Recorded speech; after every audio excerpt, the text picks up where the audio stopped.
Hey, it's Rob Still, robstill.com. I want to do a quick summary of some of the things we've been looking at in practical theology of worship, considering these two ideas. First, that everybody worships all the time. And so I wrote a very extensive blog post about this, but I'll just summarize a few of the ideas. First is that if we look at ourselves from a personal observation point of view, that if we consider that not only are we physical beings, hey, smack somebody upside the head and they're going to hurt. Not only are we emotional beings, I got feelings, you got feelings, you hurt my feelings, but we're also spiritual beings. That there's something that if we take time to pause and reflect and consider the heavens and the moon and the stars, like where did all this stuff come from? And there's a part of each person that is looking for something transcendent, something bigger than yourself.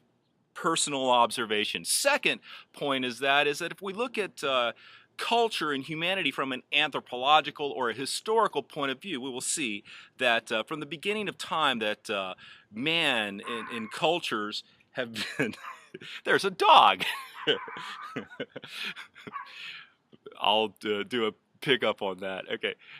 If we will look from an anthropological or historical point of view, we can see that people have been worshiping for a long time, from primitive cultures through even biblical cultures. There's a lot of competition in the Bible, like guys would be worshiping like, Baal and Asherah and all these false gods and such, right? And then you'll see through even more of the advanced civilizations like the Greeks and the Romans, and they're building temples and all these really elaborate gods and goddesses and mythology and all this kind of stuff. All of that to say that through history, you look back and you say, yeah, people have been, having a desire to put something in the position of worship, in the position of glory, and worship it throughout the history of man. Thirdly, from the point of view of contemporary culture, I think from observation, we can see that people seem to be interested in spiritual things. They have been for a while, and they continue to be. And that's why you have the rise of, like, America's spiritual guru, Oprah. I don't know.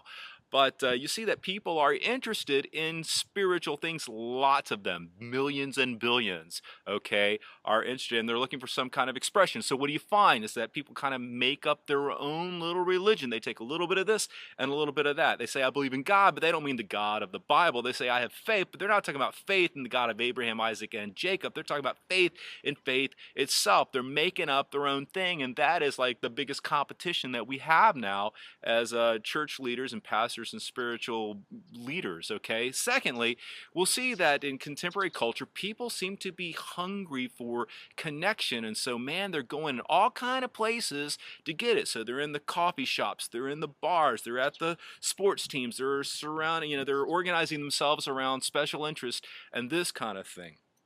Okay, all of that to say, for those of us who are in leadership of worship, that I want us to understand is that people have a propensity to worship. If you have a personal observation, if you look at history, if you look at contemporary culture, that people actually do worship and people want to worship. And so our role is to help people unlock that worship that wants to come out, and it wants to be directed to the God of Abraham, Isaac, and Jacob. Sometimes we experience people as being resistant to worship, and that's our role as leaders of worship, is to, okay, what do we need to adjust in the way that we are communicating and connecting with people that can help facilitate their encounter and their relationship with God in our worship environments. Okay.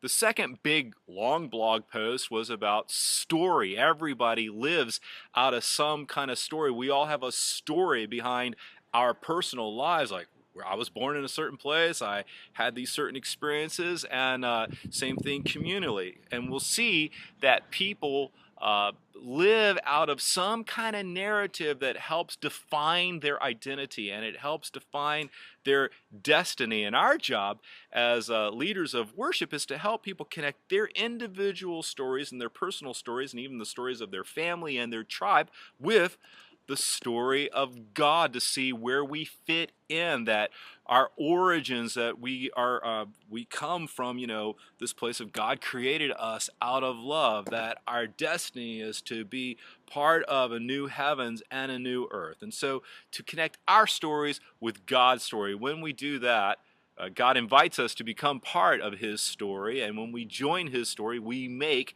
his story, history. Get it? Okay, so I hope those things are helpful to you, that everybody worships all the time and that everybody comes from some kind of story. And so I hope that as we study these things about what the Bible has to say about worship, it'll help us grow in fulfilling the destiny God has for us to become part of his story. The Lord be with you.